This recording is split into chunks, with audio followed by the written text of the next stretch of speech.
Olá pessoal, eu sou a professora Thalita, professora de língua portuguesa. E hoje então nós vamos continuar a ver a poesia romântica aqui no Brasil. Anteriormente nós vimos então o contexto histórico e as principais características da poesia aqui no Brasil.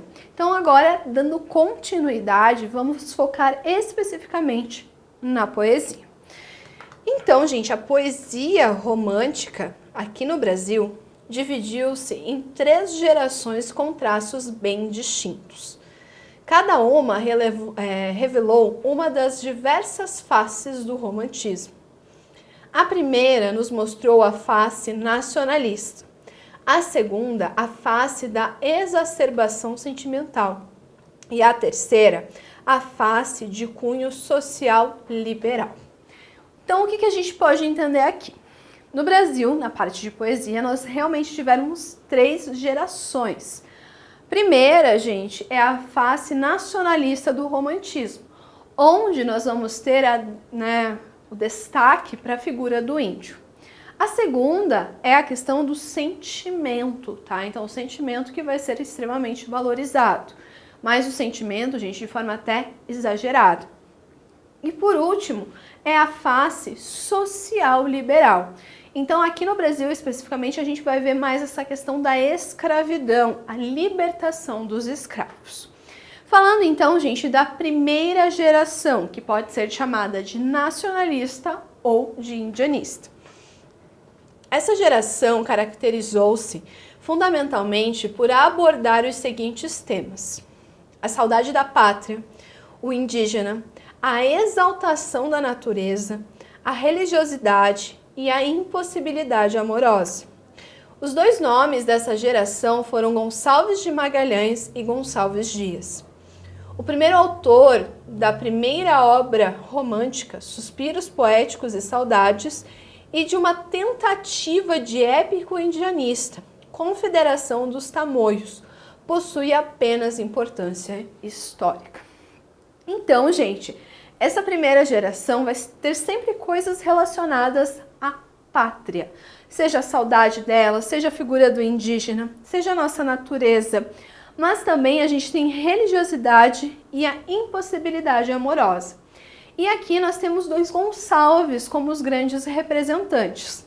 Lembrando, gente, que o Gonçalves de Magalhães, que escreveu Suspiros Poéticos e Saudades e Confederação dos Tamoios, ele só vai ter uma importância para a gente histórica, principalmente o primeiro livro, Suspiros Poéticos, justamente porque foi um livro que começou, mas a gente não tem tanta grandiosidade estética ali, diferentemente do Gonçalves Dias.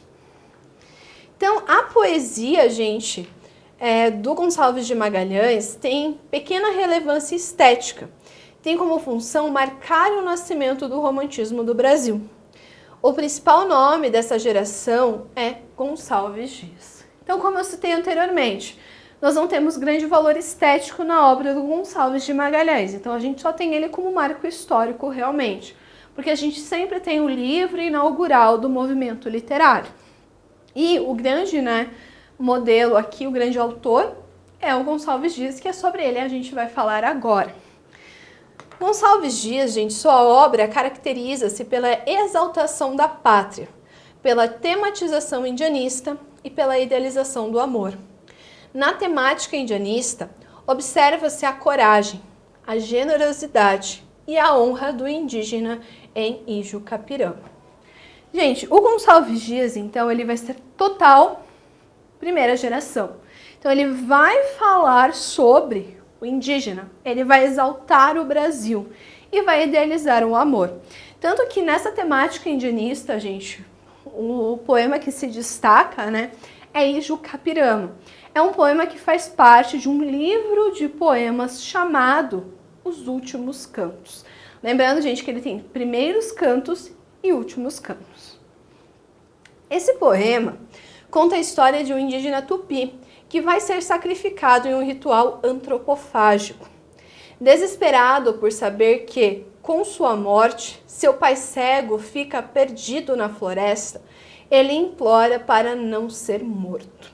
Então, gente, lembrando, o que é um ritual antropofágico? É um ritual típico dos indígenas brasileiros, onde eu e você estamos guerreando. Beleza. Você ganhou de mim. Então, o que o ritual indígena prevê? Você vai comer a minha carne. No sentido mesmo, gente, de devorar. Então, por que eles fazem isso? Na hora que eu como a carne de quem eu derrotei, eu adquiro a força desse outro guerreiro. E isso me torna ainda mais forte. Ou seja, gente, ele perdeu, então ele vai ser sacrificado. Só que ao invés de fazer o seu papel de guerreiro honrado e se entregar, não, ele faz o quê? Ele fala, gente, por favor, não posso, meu pai é cego e ele vai ficar perdido na floresta. Eu não posso ser morto. Então vamos ler um trechinho de Ijo Capirã. Meu canto de morte, guerreiros ouvi. Sou filho da selva, nas selvas cresci. Guerreiro descendo da tribo Tupi, da tribo pujante, que agora anda errante, do fardo inconstante, guerreiros nasci. Sou bravo, sou forte, sou filho do norte, meu canto de morte, guerreiros ouvi. Gente, esse poema aqui do Gonçalves Dias, nós percebemos muito claramente a musicalidade dele. Quando você lê com o ritmo correto, parece um tambor indígena. Então a gente percebe aqui a preocupação estética do Gonçalves Dias. Por isso que a gente mostra essa diferença. Enquanto o Gonçalves de Magalhães só tem essa preocupação, a gente só usa ele para marco histórico, o Gonçalves Dias não. Ele é o que segue realmente a estética. E daí, gente, continuando a história de Ijo Capirã, o cacique da tribo o liberta, pois não quer se alimentar da carne de um covarde.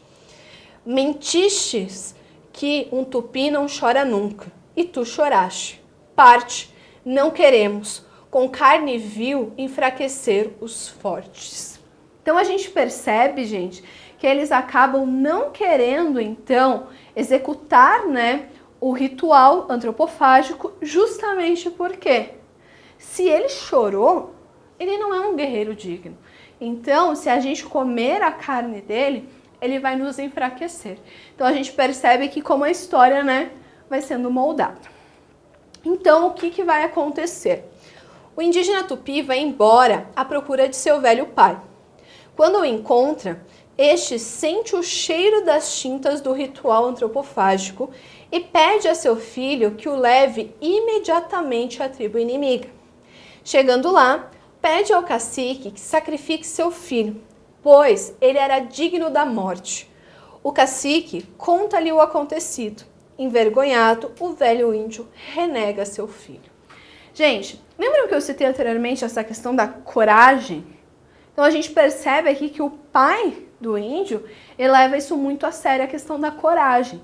Tanto que, gente, ele percebe que seu filho, estava com as tintas por conta do cheiro. Como ele era cego, ele aguça outros sentidos.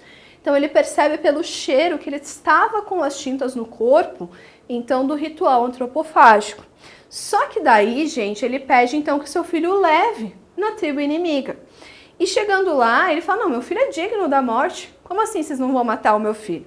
Aí o cacique da tribo inimiga acaba contando o ocorrido. O pai fica desolado, justamente por conta da falta de honra do seu filho. Tu chorastes em presença da morte? Na presença de estranhos choraste? Não descende a cobarde do forte, pois choraste, meu filho, não és.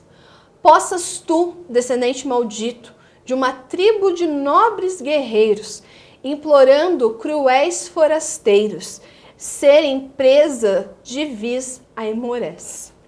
Então aqui a gente vê que o pai, ele fica revoltadíssimo. Cara, como você faz isso?